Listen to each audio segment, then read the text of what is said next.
प्यारे विद्यार्थियों, आज हम केपलर के नियम के संबंध में पढ़ेंगे। प्राचीन काल से, बहुत पुराने ज़माने से ही हम सूर्य, तारों, ग्रहों और उपग्रहों के बारे में पढ़ते आ रहे हैं। हम जानते हैं कि जो ग्रह हैं वो सूर्य के चारों ओर चक्कर लगाते हैं।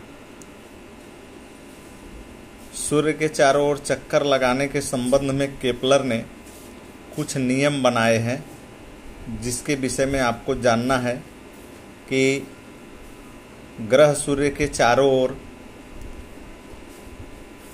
वृत्ताकार कक्षा पर घूमते हैं या दीर्घवृत्ताकार कक्षा में घूमते हैं, किस प्रकार घूमते हैं, उनको घूमने में कितना समय लगता है, इसके विषय में केपलर ने कुछ नियम बनाए हैं। उसके बारे में आओ हम पढ़ते हैं। सबसे पहले दीर्घवृत्ताकार कक्षा। दीर्घवृत्ताकार कक्षा का चित्र आप देख रहे हैं।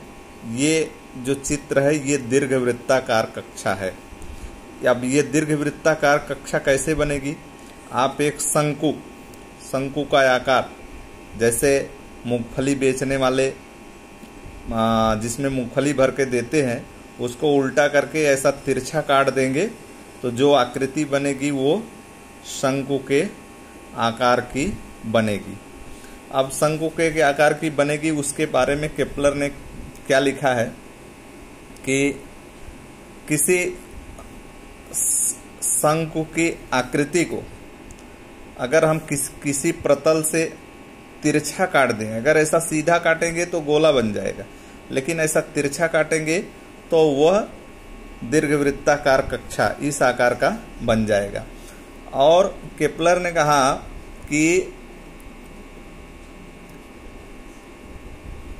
इस दीर्घवृत्ताकार कक्षा में दो नाभि होते हैं, ये F1 और F2, जिसको हम अंग्रेजी में फोकस बोलते हैं नाभि को। इसलिए F1 ये फर्स्ट फोकस और ये F2 सेकंड फोकस, यानी पहला नाभि और दूसरा नाभि। दीर्घवृत्ताकार कक्षा में दो नाभि बिंदु होते हैं। यही यहाँ पर लिखा है उन्होंने कि इन दो इस आकृति में इसे दीर्घवृत्त कहते हैं। इसे दो नाभि बिंदु होते हैं। इन दो नाभ बिंदुओं से वृत्त पर किसी बिंदु की दूरियों का योगफल एक समान होता है। दीर्घवृत्ताकार कक्षा में जो दो नाभि हैं, इनसे किसी बिंदु की दूरियों का योगफल, जैसे B एक बिंदु है, B की दोनों नाभियों से दूरी क्या होगी? F1B plus F2B। ये हो गया दोनों नाभियों से दूरी। दूसरा बिंदु A, इसकी दोनों नाभियों से दूरी क्या होगी? इसको हम AF1 और AF प्लस AF2 लिख सकते हैं। C की दोनों नाभियों से दूरी CF1 प्लस CF2। जितनी लंबाई BF1 प्लस BF2 की होगी, उतनी ही लंबाई AF1 प्लस AF2 की होगी, उतनी ही लंबाई CF1 प्लस CF2 की होगी। कोई और बिंदु अगर यहाँ है तो उसकी भी लंबाई, अगर मान लो यहाँ D बिंदु है तो DF1 प्लस DF2, ये चारों भी बराबर होंगे। जैसे यहाँ ये तीनों बराबर हैं, BF1 प्लस BF2 बराबर होगा AF1 प्लस AF2 बराबर होगा CF1 प्लस CF2, जैसा कि यहाँ लिखा है AF1 प्लस AF2 बराबर होगा BF1 प्लस BF2 बराबर CF1 प्लस CF2। यानी दीर्घवृत्ताकार कक्षा में दो नाभि बिंदु होते हैं। दीर्घवृत्ताकार कक्षा पर स्थित किसी बिंदु की दोनों नाभियों से दूरियां समान होती हैं। अब इसके पश्चात हम आते हैं केपलर के नियम पर। इसको समझ लो। केपलर का पहला जो नियम है, ग्रह की कक्षा दीर्घवृत्ताकार होती है तथा सूर्य उस कक्षा के नाभि पर स्थित होता है। केपलर ने बताया कि जो सूर्य होता है वो तो या दीर्घवृत्ताकार कक्षा की नाभि पर होता है, मतलब सूर्य या तो यहाँ स्थित होगा या तो यहाँ स्थित होगा, और जो ग्रह है वो उसके चारों ओर इस तरह से दीर्घवृत्ताकार कक्षा पर चक्कर लगाते हैं। मतलब आपको ये पहले पढ़ा गया है कि चारों ओर चक्कर लगाते हैं, लेकिन गोलाकार चक्कर नहीं लगाते हैं। ग्रह जो है वो सूर्य के चारों ओर दीर्घवृत्ताकार कक्षा में चक्कर लगाते हैं और सूर्य दीर्घवृत्ताकार कक्षा की नाभि पर होता है। तो ये हो गया, पहला नियम हो गया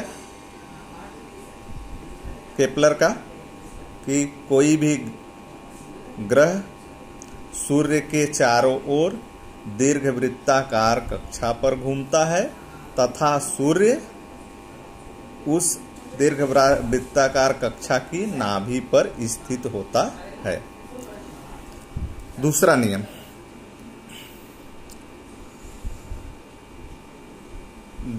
ग्रह को सूर्य से जोड़ने वाली रेखा समान अवधि में समान क्षेत्रफल व्याप्त करती है। केपलर ने दूसरा नियम बताया कि ग्रह को सूर्य से जोड़ने वाली रेखा समान समयावधि में समान क्षेत्रफल व्याप्त करती है। समान समयावधि को हम समान समय में भी बोल सकते हैं। इस तरह से बोल सकते हैं कि ग्रह को सूर्य से जोड़ने वाली रेखा समान समय में समान क्षेत्रफल व्याप्त करती है। जैसे अगर कोई ग्रह ए है तो ए से बी तक जाने में अगर 5 सेकंड लगा यहाँ पर उसको, तो यहाँ पर भी सी और डी से तक जाने में 5 सेकंड लगेगा। यहाँ भाई ई और एफ तक जाने में 5 सेकंड लगेगा।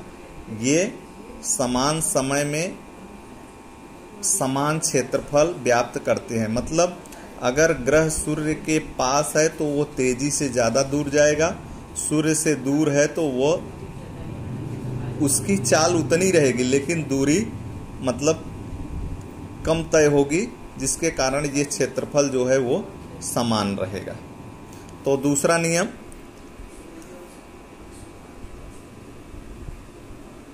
ग्रह को सूर्य से जोड़ने वाली रेखा, ये जो रेखा है समान समय में समान क्षेत्रफल तय करती है।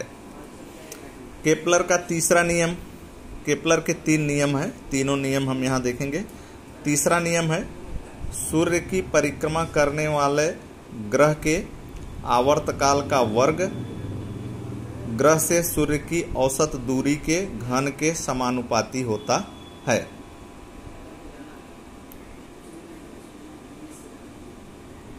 पहले हम यहाँ आवर्तकाल समझेंगे। आवर्तकाल क्या होता है, पिछली कक्षाओं में आपने पढ़ा होगा कि अगर कोई भी ग्रह सूर्य के चारों ओर चक्कर लगा रहा है तो एक चक्कर लगाने में जितना समय लगेगा वह कहलाएगा उस ग्रह का आवर्त काल। जैसे आपको मालूम होगा पृथ्वी सूर्य के चारों ओर कितने दिन में एक चक्कर लगाती है। पृथ्वी सूर्य के चारों ओर एक चक्कर लगाने में 365 दिन और 6 घंटे लगभग लगाती है। तो 365 दिन में पृथ्वी एक चक्कर सूर्य के चारों ओर लगाती है। इसका अर्थ है पृथ्वी का जो आवर्तकाल है वह 365 दिन का है। तो केपलर ने कहा कि सूर्य के चारों ओर चक्कर लगाने वाले ग्रह का जो आवर्तकाल होगा वह ग्रह से सूर्य की औसत दूरी के घन के समानुपाती होगा। अब इसको गणितीय स्वरूप में अगर हम देखें तो गणितीय स्वरूप में आवर्तकाल मतलब एक चक्कर में लगाने में लगा समय का वर्ग समानुपाती होगा ग्रह और सूर्य के औसत दूरी के घन के समानुपाती। T square proportional to R cube. अब टी स्क्वायर बराबर के आर घन लिख सकते हैं, या इसको अगर इधर लाएंगे तो ये इधर भाग करेगा, बराबर हो जाएगा के एक स्थिरांक है। मतलब ये जो टी स्क्वायर भागे सूर्य से ग्रह की औसत दूरी का घन एक स्थिरांक होता है। आपको केवल इतना याद रखना है कि सूर्य की परिक्रमा करने वाले ग्रह के आवर्तकाल का वर्ग ग्रह तथा सूर्य की औसत दूरी के घन के समानुपाती होता है। T square proportional to R cube, T square अपन आर क्यू बराबर के। ये न्यूटन के थे, ये केपलर के 3 नियम थे। इसका नोट आप लोग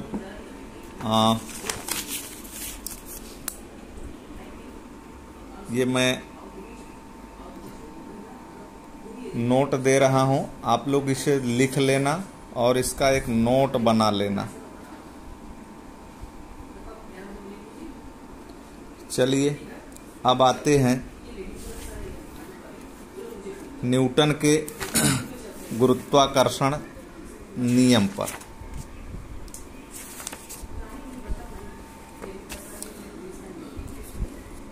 न्यूटन का गुरुत्वाकर्षण नियम, न्यूटन ने सबसे पहले बताया कि पृथ्वी जो है वो सभी पिंडों को अपनी ओर एक बल द्वारा खींचती है। उसी बल को हम क्या बोलते हैं? गुरुत्वाकर्षण बल। लेकिन उस बल को हम कैसे नापेंगे? इसके लिए न्यूटन ने न केवल नियम बनाया बल्कि उसको कैलकुलेट करने के लिए गणितीय सूत्र भी दिया, जिसे हम न्यूटन का गुरुत्वाकर्षण नियम कहते हैं। पहले हम परिभाषा देखते हैं। पिंड, अब यहाँ थोड़ा सा, यहाँ से नहीं, यहाँ से देखो, न्यूटन का वैश्विक गुरुत्वाकर्षण नियम, 2 पिंडों के बीच लगने वाला बल उनके द्रव्यमान के गुणनफल के समानुपाती तथा उनके बीच के दूरी के वर्ग के विलोमानुपाती होता है। मतलब अगर कोई भी विश्व के कोई भी वैश्विक नियम है, वैश्विक नियम मतलब यह विश्व के समस्त पिंडों पर लागू होता है। 2 बाल अगर एक दूसरे से थोड़ी दूर पर रखे गए हैं तो वो भी एक दूसरे को अपनी ओर आकर्षित करते हैं। तो न्यूटन ने जो नियम बताया, ये नियम आपको याद करना है। ये बहुत महत्वपूर्ण नियम है। 12वीं में, 11वीं 12वीं में जाओगे तो इस पर आधारित बहुत सारे सवाल आपको करने पड़ेंगे, इसलिए इसको अच्छे से समझो। 2 पिंडों के बीच लगने वाला बल उनके द्रव्यमान के गुणनफल के समानुपाती तथा उनके बीच की दूरी के वर्ग के विलोमानुपाती होता है। इसको गणितीय स्वरूप में देखेंगे तो 2 पिंडों के बीच लगने वाला बल, बल मतलब फोर्स, समानुपाती होता है किसके? दोनों पिंडों के द्रव्यमान। एक पिंड का द्रव्यमान m1, दूसरे पिंड का द्रव्यमान m2। इनके बीच में कुछ चिन्ह नहीं है तो आप जानते हैं कुछ चिन्ह नहीं है दोनों राशियों के बीच, तो क्या समझेंगे? गुणा। दोनों के द्रव्यमानों के गुणनफल के समानुपाती तथा दोनों के बीच की दूरी, दूरी को हम r अक्षर से लिखते हैं, दूरी के वर्ग के विलोमानुपाती होता है। यहाँ पर m mass of first body मतलब पहले पिंड का द्रव्यमान, m2 mass of second body मतलब दूसरे पिंड का द्रव्यमान, r distance between two body दोनों पिंडों के बीच की दूरी। यहाँ प्रोपोर्शनल है, प्रोपोर्शनल को अगर बराबर में बदलेंगे तो यहाँ पर एक आ जाएगा सार्वत्रिक गुरुत्वाकर्षण स्थिरांक F बराबर G m1 m2 अपान r स्क्वायर। ये G को हम बोलते हैं सार्वत्रिक गुरुत्वाकर्षण स्थिरांक। यहाँ हमने लिख दिया है, यहाँ G क्या है, सार्वत्रिक गुरुत्वाकर्षण स्थिरांक है। अब G का मान कितना होता है, ये जितने भी विश्व के पिंड हैं, चाहे कोई भी दो बाल हो, चाहे सूर्य चंद्रमा के बीच का गुरुत्वाकर्षण बल हो, चाहे सूर्य पृथ्वी के बीच का गुरुत्वाकर्षण बल हो, उनके बीच जो G का मान है वो सदा हमेशा स्थिर रहता है। उसका मान है 6 पॉइंट, ये दशमलव है, 6.67 गुणे 10 घाते -11 न्यूटन मीटर स्क्वायर प्रति किलोग्राम स्क्वायर। यदि 1 किलोग्राम द्रव्यमान के दो पिंड 1 मीटर दूरी पर रखे जाएं तो उनके बीच लगने वाला गुरुत्वाकर्षण बल G के मान के बराबर होता है। तो मतलब G को समझने के लिए G कहाँ से आया क्या है, तो हम यूँ समझें कि अगर दो 1-1 किलो के पिंड, एक पिंड 1 किलो का यहाँ, 1 किलो एक यहाँ रख दें और ये बीच की दूरी 1 मीटर हो। 1 किलोग्राम द्रव्यमान के दो पिंडों को 1 मीटर की दूरी पर रखने पर जो उनके बीच गुरुत्वाकर्षण बल होगा वो होगा 6.67 गुणे 10 घाते -11 न्यूटन मीटर स्क्वायर बटे किलोग्राम स्क्वायर। तो आज के लिए इतना ही। सभी लोग केपलर के तीनों नियम, जिसको हम छोटे में करके दे रहे हैं, आप उसको वीडियो को रोक के इसका नोट बना लेना, तथा न्यूटन का वैश्विक गुरुत्वाकर्षण नियम ये पूरी तरह से अच्छे से नोट बना के रखना, क्योंकि आपको इस पर सवाल करना पड़ेगा। आज के लिए इतना ही, फिर आगे जब भी वीडियो बनाऊंगा तो आपको भेजूंगा। धन्यवाद। सभी लोग जो YouTube चैनल पर वीडियो भेजता हूं उसको सब्सक्राइब कर लेंगे। सब्सक्राइब करने के बाद आपको एक घंटी दिखाई देगी, उस पर घंटी दबा देना, तो आपको जब भी कोई नया वीडियो आएगा तो आपको उसका नोटिफिकेशन मिलता रहेगा। धन्यवाद।